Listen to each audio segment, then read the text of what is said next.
Hello and welcome. I'm Raziel, and so here's an interesting thing. I want to talk about comics today, and I'm going to talk about comics because I wish to talk about a more political video today. I want to be a bit more political today, but I do want to branch out into videos and video gaming and comics as well, mainly because if I want to branch out into things I enjoy and just talk about things I like, and I want to talk about politics, kind of. I've got to say kind of because I'm talking about the Ultimate Universe. Marvel's new Ultimate Universe. Now, it seems to me that the Ultimate Universe, when it becomes down to political alignment, it's very, very central. They are focusing on storytelling, characters, and all of that over pushing any form of political agenda. Now, it sounds weird, I know, and I'm going to explain myself. Of course I am. See, here's the thing. Ultimate Spider-Man. We'll start with Ultimate Spider-Man because it's really good and it's well worth reading.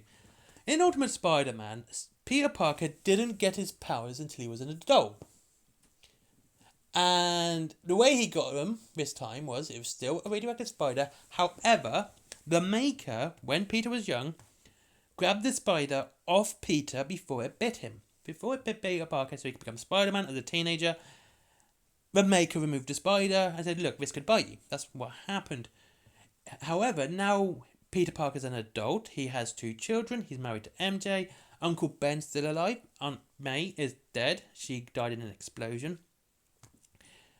And which is actually kind of interesting. This is one where you kind of see this more central point of view, by the way. And that is, he is now given the spider, the radioactive spider, by Iron Lad, which is Tony Stark.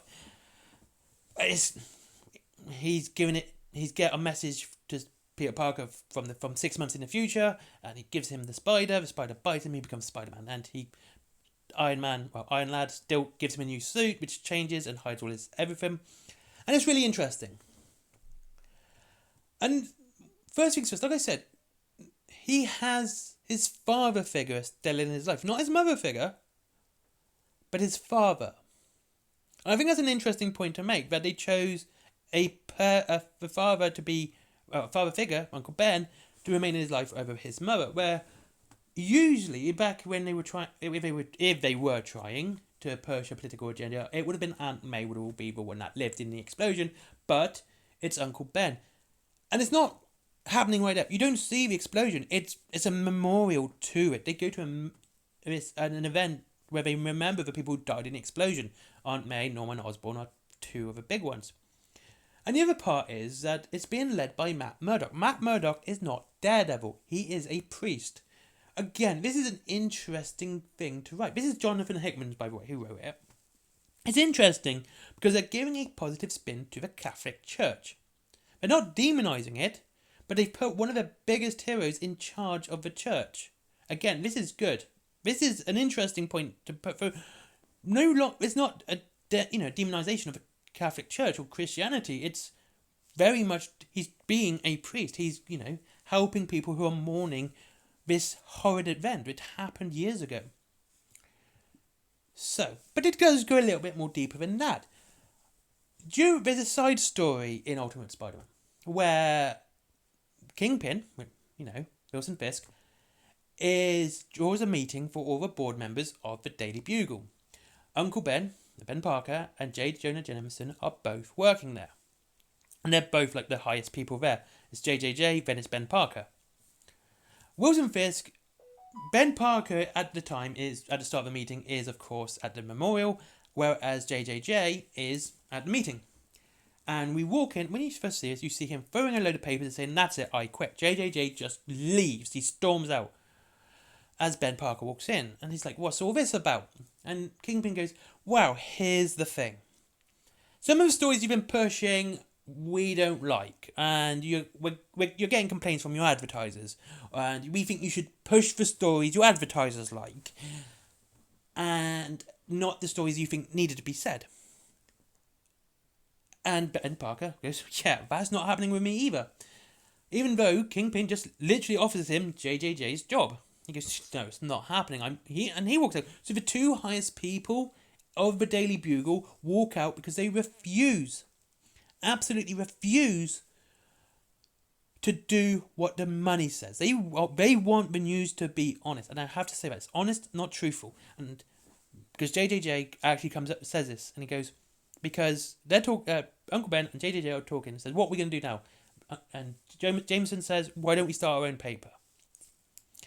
And Uncle Ben goes, oh, so it'll always be about the truth. And Jameson starts laughing. He goes, haha, there's no truth in the news and there's no news in the truth.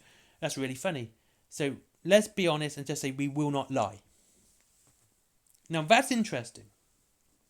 Because the news being brought out and pushing whatever finances say isn't a left-wing or a right-wing problem. I know people seem to want to think that this is, a dig at Elon Musk, but it's not. It's not just it's both of their problems. Fox, CNN, MSNBC, Sky News. A lot of them will push, in my opinion, what their financiers will ask them to. They will push that rather than what is actually the news. It's divisionist against worst, but the fact is, this underlying storyline which is going on about those two not listening to the advertising saying, well, that's not the news. And this continues because we have two heroes. The Green Goblin, yes, he's a hero, it's Harry Osborn, and Spider-Man, they're going through. Now, Harry Osborn as Green Goblin is targeting Kingpin. Absolutely, he's going after Kingpin. And Spider-Man's not, he's just rounding up villains. Well, he's getting his butt kicked because he's new, but he's rounding up villains. So, the Daily Bugle pushes Spider-Man to the front page. The Green Goblin barely gets a mention. Again, this is hiding news because Kingpin has been attacked. He doesn't want people to know about this, so he's telling people he's telling the Daily Bugle because he's the money, what to write. Whereas JJJ and Ben Parker go like, no, let's see what this is really about. And they're starting to uncover what happened at the tower explosion, which killed Aunt May and Norman Osborn, and why the Green Goblin is targeting Kingpin.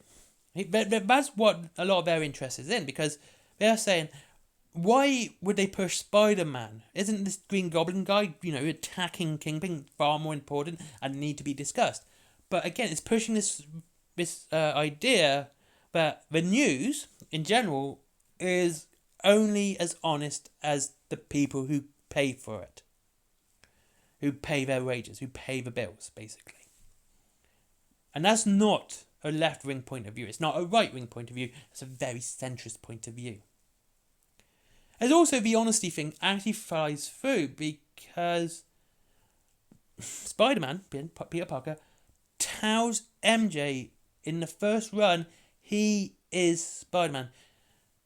He wanted to kind of hide it. He hid it for about 4 months. It was his daughter that first discovered it because he came home in his suit and his daughter helps him make his suit. Again, this is a good message for fathers about bonding with their children, even if it's a daughter.